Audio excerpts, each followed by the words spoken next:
Olá! Sem dúvida nenhuma, um dos temas de maior destaque na atualidade é o tema de recursos humanos. Sem dúvida nenhuma também, nós podemos imaginar uma empresa com eficiência a partir do quê? A partir dos recursos humanos que ela tem, ou seja, a partir da gestão de pessoas. Mas nenhuma empresa consegue desenvolver bem o seu trabalho dentro da sociedade atual sem que ao menos ela possua alguns recursos.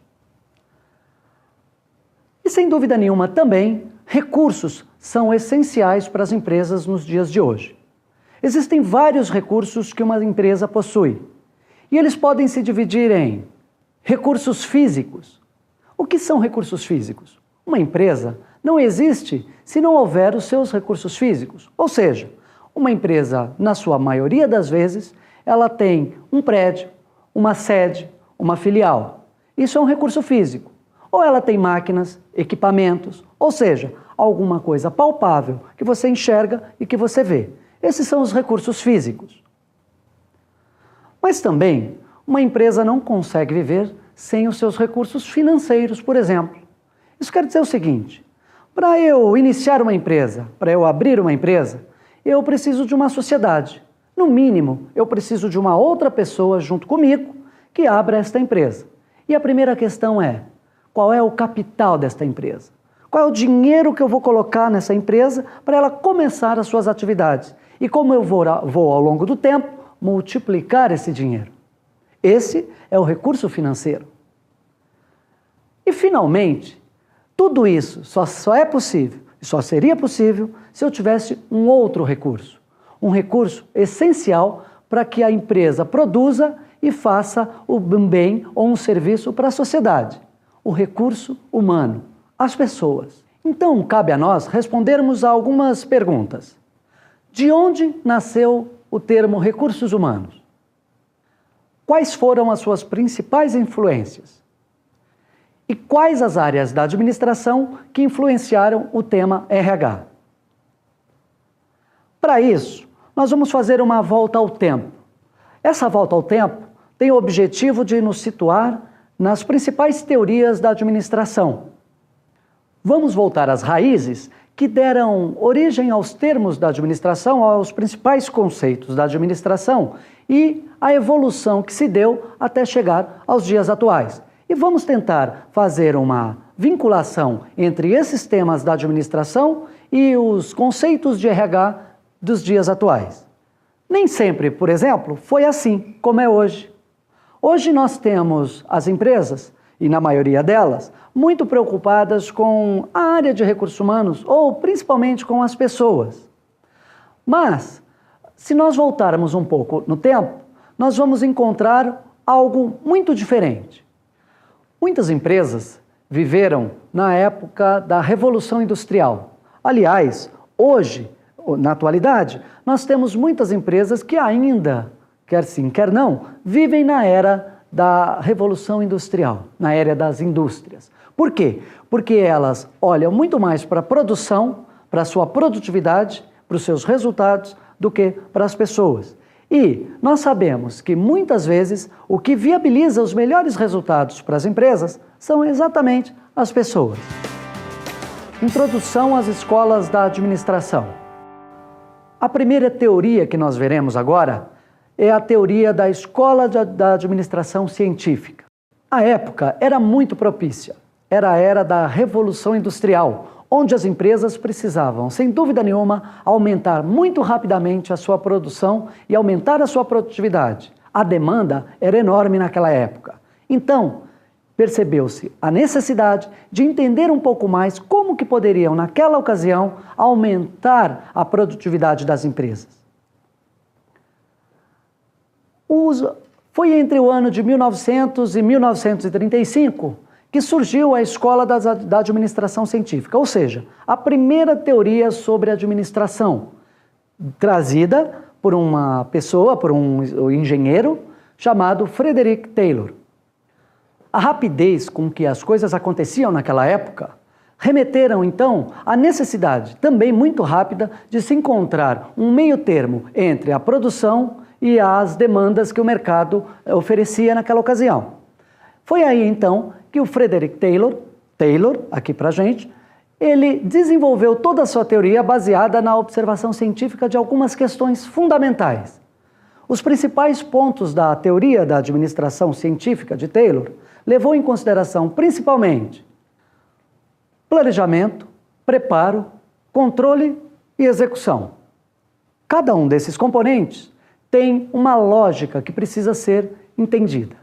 O planejamento, por exemplo. Você já se imaginou fazendo alguma coisa, mas qualquer coisa mesmo, sem que tenha havido antes um planejamento prévio? Vamos imaginar uma situação. Vamos imaginar o casamento. O casamento, ele pressupõe um planejamento prévio. Você já imaginou simplesmente chegar de um dia para o outro e resolver, vamos casar amanhã? Meio que difícil, né? Mesmo porque você precisa saber onde você vai morar, saber o que você vai precisar, planejar a sua festa de casamento, a sua lua de mel. Então, o planejamento é extremamente importante para que as coisas saiam bem arrumadinhas, bem direitinho como você planejou, como você gostaria que acontecesse. Para as empresas, isso é extremamente importante também. Sem que haja um planejamento adequado, muito provavelmente não haverá um sucesso adequado também. Então vamos imaginar uma outra situação. Por quê? A nossa ideia é fazer com que você perceba a importância de se planejar antecipadamente uma série de eventos diferentes. Assim você pode fazer na compra de um carro novo ou numa viagem, por exemplo. Vamos imaginar uma viagem. Alguém que queira fazer uma viagem dos sonhos e essa pessoa gostaria de conhecer a China. Então, vamos imaginar que você improvisasse e de hoje para amanhã resolvesse comprar uma passagem para ir para a China. Vamos imaginar agora uma outra situação. Essa mesma pessoa, querendo ir para a China, ou com esse desejo de fazer essa viagem dos sonhos, simplesmente planeja isso daqui a 5 anos. Uma pessoa que planeja suas ações tem muito mais chances de ter sucesso. Por exemplo, esta viagem planejada para a China, ela, bem planejada, poderia levar em consideração, por exemplo, o quê? Uma economia do dinheiro ao longo do tempo para fazer essa viagem.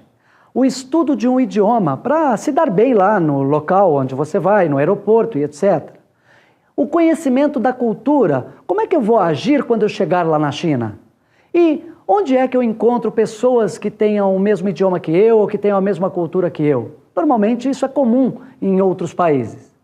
Muito provavelmente, essa pessoa que planejou essa viagem daqui a 5 anos, muito provavelmente ela tem mais chances de ter sucesso do que a primeira que fez de uma maneira muito mais improvisada. O planejamento, então, enseja ordem, disciplina e pesquisa. E o preparo? O preparo está relacionado a, principalmente, como eu construo pessoas para atingir um determinado objetivo. Como eu preparo estas pessoas? Como eu treino? Como eu encontro as melhores pessoas para determinados tipos de tarefas? Pessoas melhor preparadas têm a possibilidade de construir um resultado melhor ou trazer a melhor produtividade para uma empresa. Então, pessoas preparadas, isso é fundamental dentro da fase do preparo. Então, a lógica é, pessoas preparadas atingem mais rapidamente um objetivo. No exemplo, então, do nosso viajante, à medida que ele se prepara, conhece novas culturas e tenta conhecer o idioma, por exemplo, ou um idioma para ele não se dar tão mal lá na viagem dele, à medida que ele faz isso, ele está se preparando. Para quê? Para que a viagem dele seja proveitosa e que ele tenha os melhores resultados a partir dessa viagem dos sonhos dele. Através agora do controle é que se estabelece uma melhor possibilidade das coisas saírem da maneira que eu planejei. O controle, então, ele diz respeito a cada uma das etapas do planejamento como um todo, ou do processo administrativo, na verdade, como um todo. Ou seja, a cada uma das etapas deve haver uma forma de controlar cada uma dessas etapas. Caso isso não seja possível, muito provavelmente o meu planejamento não vai sair como planejado, como pretendido. E isso pode trazer algumas consequências ruins para o processo administrativo como um todo. E, finalmente, a execução. Ou seja, a execução é uma das partes finais do processo administrativo como um todo. A partir do momento que eu planejei, que eu controlei e, muito provavelmente, eu me preparei para determinada situação, muito provavelmente, lá na frente, eu vou executar tudo aquilo que esteve nas etapas anteriores do processo administrativo ou no processo de planejamento. No exemplo, então, do nosso viajante, vamos pensar, então, na fase da execução. Vamos imaginar que de hoje para amanhã alguém vai lá no aeroporto e compra uma passagem para a China, sem planejar nada, sem se preparar para tal, ou seja, não aprendi nada, não sei nada da cultura, não sei absolutamente nada e simplesmente quero viajar. Muito provavelmente as chances de sucesso desse viajante vai ser mínima. Por quê? Ele não se preparou para isso, ele não planejou todas essas ações. E aí, consequentemente, as chances de sucesso desse nosso viajante serão mínimas. Por quê? Porque cada uma das etapas do processo administrativo deve ser pensado no seu momento próprio. Não existe execução sem que não haja planejamento. E eu simplesmente sair e comprar uma passagem de hoje para amanhã para ir para a China, me coloca simplesmente na última etapa do processo administrativo, ou seja, na execução. Muito provavelmente, as chances de eu me dar mal vai ser muito grande. Mas afinal, por que administração científica? A ideia aqui é entender o seguinte: quando Taylor iniciou seus estudos sobre a teoria da administração científica, ele pressupôs exatamente essa questão. Toda a ciência, por exemplo, ela enseja observação, estudo, pesquisa. E a teoria da administração científica de Taylor, ela pressupunha exatamente isso. A pesquisa, a observação do que estava acontecendo de fato para que se tomassem e tirassem as conclusões necessárias. Então, para se concluir algo sobre a época da administração científica ou a época da Revolução Industrial, foi necessário muita observação, muito cálculo, principalmente muito cálculo levando em consideração o tempo de produção. E todas essas questões somadas marcou o início de uma era, o início de uma observação no campo da administração que deu inclusive abertura para muitas outras teorias que vieram. Agora, a ideia é falar sobre o homem e a administração científica. A teoria da administração científica pressupunha uma série de fatores relacionados à produção, ou à tarefa especificamente. E na proposta da teoria da administração científica de Taylor, a ideia era exatamente entender como é que eu poderia extrair do homem o melhor ou a sua maior produtividade para conseguir para a empresa uma maior competitividade, por exemplo. Nós pensamos então que o homem, na teoria da administração científica, ele era simplesmente um meio pelo qual a empresa poderia chegar a um determinado tipo de resultado. E isso se fazia por intermédio de uma série de situações ou de fatores. O homem, na verdade, dentro da teoria da administração científica, ele era visto como um ser preguiçoso. Um ser onde eu só conseguiria o melhor dele, ou a melhor produtividade dele, se eu lhe desse alguma coisa em troca. Ou se ele recebesse, por exemplo, uma produção, ou se ele recebesse um dinheiro, uma gratificação, ou algo financeiro que estivesse relacionado àquela tarefa, àquele trabalho que ele estava executando. Tirando isso, ele não faria o necessário para fazer com que a empresa atingisse o seu objetivo. Essa ideia, então, trouxe para a gente um conceito da época, um conceito da Revolução Industrial e, mais especificamente, da teoria da administração científica, que é o conceito de Homo economicus. Nesse conceito, então, o homem só estaria motivado e produziria mais e daria o máximo de sua produção caso ele percebesse que ele ganharia alguma coisa com isso. Um ganho material ou um ganho financeiro. Então, esse é o verdadeiro conceito do Homo economicus. Nessa época também, ela foi muito conhecida como a época das máquinas, porque o homem, não era possível considerar o homem como o centro de tudo dentro das empresas, porque a produção era muito mais importante do que perceber que o homem tinha a devida importância dentro do processo administrativo. E aí surgiram algumas características desta época. A orientação mecanicista das pessoas no ambiente de trabalho e a desumanização do trabalho. As empresas, então, passaram a produzir mais e a lucrar mais a cada dia mais. Mas não porque o homem propiciava isso dentro desse contexto, mas sim porque era necessário. O homem, na verdade, era colocado num estado de inércia e ele somente era importante dentro do processo produtivo porque ele viabilizava a produção. E a sua especialização e o seu treinamento era importante naquela ocasião, mas não porque isso era um investimento na pessoa, mas sim porque era extremamente necessário para que as empresas pudessem produzir mais e mais. O homem precisava de especialização e treinamento a fim de produzir mais e melhor, mas não porque merecia investimento, e sim porque era necessário para a produção. Agora vamos entender algumas características da administração científica, onde uma delas é a organização racional do trabalho. Para Taylor, é extremamente importante entender a lógica de como o trabalho funciona dentro das empresas na época da Revolução Industrial. A ideia aqui é entender como extrair o máximo das pessoas para uma maior produção. E isso não era possível se não houvesse a observação. E a observação era extremamente importante e necessária para que se estabelecesse um patamar adequado de produção e de racionalização do trabalho propriamente dito. A máxima produção com menor custo era uma das principais lógicas da organização racional do trabalho, que trazia para a gente, ou que traz para a gente, algumas informações importantes que nós vamos ver. A seleção do trabalhador. Por exemplo, sempre há uma pessoa certa para o lugar certo, ou uma pessoa certa para fazer determinado tipo de tarefa, ou produzir determinado tipo de bens ou serviços. Isso para a administração científica é extremamente importante, porque é a partir desta seleção adequada do trabalhador que eu posso, de uma certa maneira, construir um melhor resultado ou aumentar melhor uma produção. A outra questão está relacionada ao tempo. O tempo também é extremamente importante.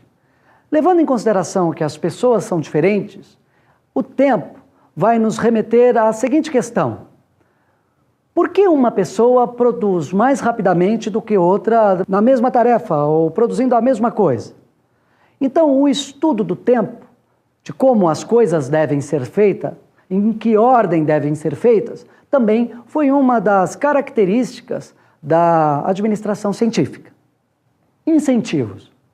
O salário, por exemplo, ou o pagamento que se faz para uma pessoa para produzir determinado tipo de bem ou serviço, ela é extremamente importante dentro do conceito da administração científica. Mas, no sentido de perceber que somente através desse ganho é que o empregado ou que a pessoa vai produzir mais ou melhor. Isso nos remete novamente ao conceito de homo econômicos. Interesses comuns. Devemos pensar em termos de que o empregado, ele quer ganhar mais e a empresa quer produzir mais. Então, a ideia da administração científica era alinhar esses dois principais objetivos, a eficiência com a produtividade. Estratégia e operação também é um dos pressupostos da administração científica, que nos leva ao seguinte pensamento: a estratégia é importante e ela deve ser conduzida pelos gerentes ou os administradores, e a operação deve ser conduzida pelos empregados. Tão simplesmente quanto isso. Cargos e tarefas. Os cargos, eles devem ser desenhados à medida que eu precise colocar o empregado numa função adequada. Ou seja, desenhando-se os cargos adequadamente, muito provavelmente eu tenho mais possibilidade de colocar a pessoa certa no lugar certo. E aí, consequentemente, também eu consigo uma melhor produção, uma melhor produtividade. Divisão do trabalho e especialização. À medida que os operários ou os empregados produzem alguma coisa, eu preciso olhar para as tarefas e entender que cada uma das tarefas, ela se subdivide em outras tarefas. À medida que o empregado vá fazendo uma determinada tarefa de maneira repetitiva, ele vai adquirindo habilidade, ele vai adquirindo experiência naquela situação, naquela tarefa específica. E aí, com isso, eu consigo uma maior rapidez no processo produtivo. Essa era uma lógica bem pensada na administração científica. A supervisão, outra questão pensada na administração científica, que pressupunha o controle dos empregados. Ou seja, à medida que eu controlo as pessoas, eu retiro ou extraio delas uma maior produtividade. A eficiência. A eficiência está relacionada à decomposição de cada um dos movimentos feitos pelos empregados. A partir do momento que eu decomponho esses movimentos, eu tenho uma maior possibilidade de ter uma maior eficiência no processo produtivo. Assim, os principais estudiosos, as pessoas que trouxeram as maiores contribuições sobre todas essas questões que nós acabamos de comentar, foram os seguintes. Frank e Lillian Gilbert fizeram os estudos de tempos e movimentos. Harrington Emerson, que nos trouxe o princípio da eficiência. Henry Lawrence Gantt, que trouxeram as técnicas de planejamento. E, finalmente, Henry Ford, que contribuiu com os estudos sobre a linha de montagem. A escola da administração clássica. A ideia aqui agora é discutirmos sobre uma nova teoria surgida a partir da teoria da administração científica, que é a teoria da administração clássica trazida por Henri Fayol. A principal abordagem da administração clássica era pensar a administração não apenas olhando para as tarefas ou somente para a produção, mas sim para o quê? Para uma estrutura organizacional. Então, a lógica da teoria da administração clássica era se diferenciar da teoria da administração científica, levando em consideração a estrutura organizacional e não só as tarefas e a produção. Para Fayol, a ideia era repensar a administração não somente olhando para as tarefas, mas sim olhando para as funções, cada uma das funções executadas dentro da estrutura administrativa. E isso nos remete a duas questões importantes.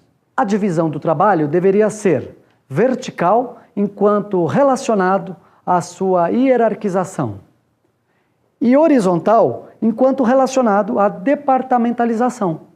Então, a ideia era repensar a administração, a teoria da administração, considerando que, por exemplo, quanto mais se desce na estrutura organizacional, mais número de cargos eu encontro.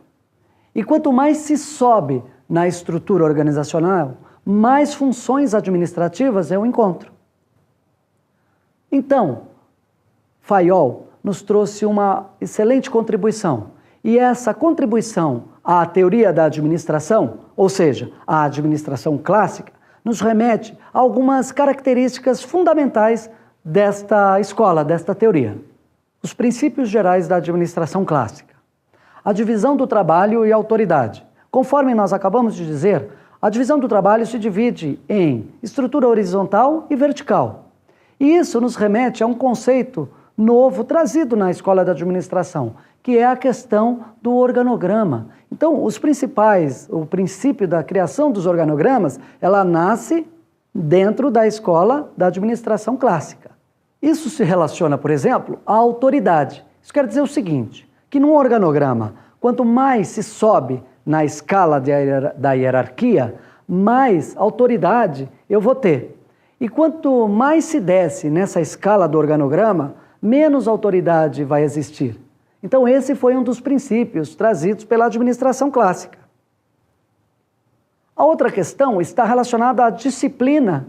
E a disciplina é interessante dentro da administração clássica, porque ela traz um novo conceito. Enquanto que na administração científica nós observávamos uma supervisão apenas e única e exclusivamente voltada para as questões da produção propriamente dita, ou seja, eu supervisiono o empregado para que ele produza mais. A administração clássica traz o conceito de observar a questão da disciplina, não só olhando apenas para a tarefa, mas sim para as relações. A unidade de comando são os departamentos propriamente ditos que são importantes, ou seja, essa divisão sequencial é extremamente relevante nos estudos da administração clássica. A unidade de direção também está relacionada à questão dos organogramas, ou seja, para cada tarefa ou para cada grupo de tarefas específicas, eu tenho uma unidade de direção relacionada a ela e está representada lá no nosso organograma novamente.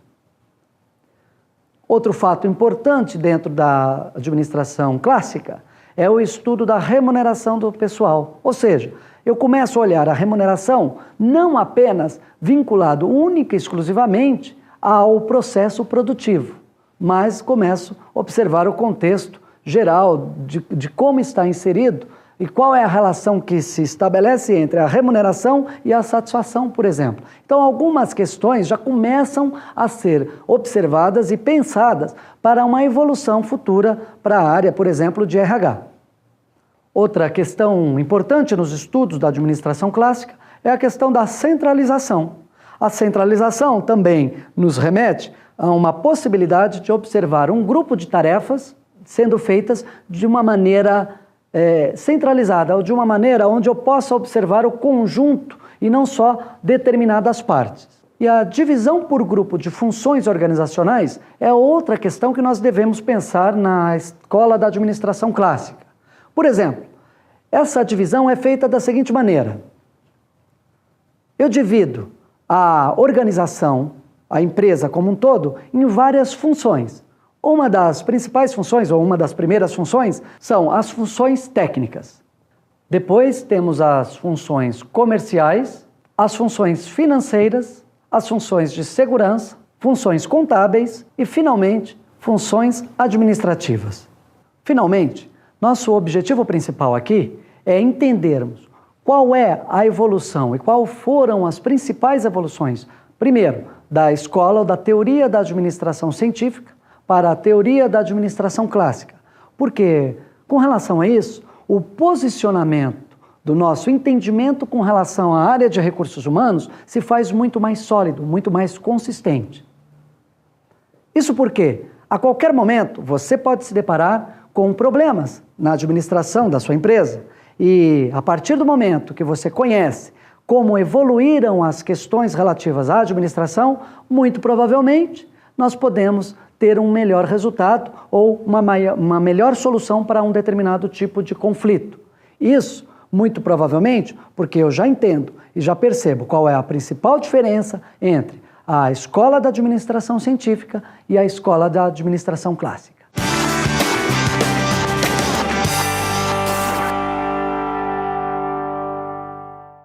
Quer entender um pouquinho mais sobre a evolução das escolas da administração desde Taylor, ou seja, da administração científica até os nossos dias? Então, esta é uma ótima leitura.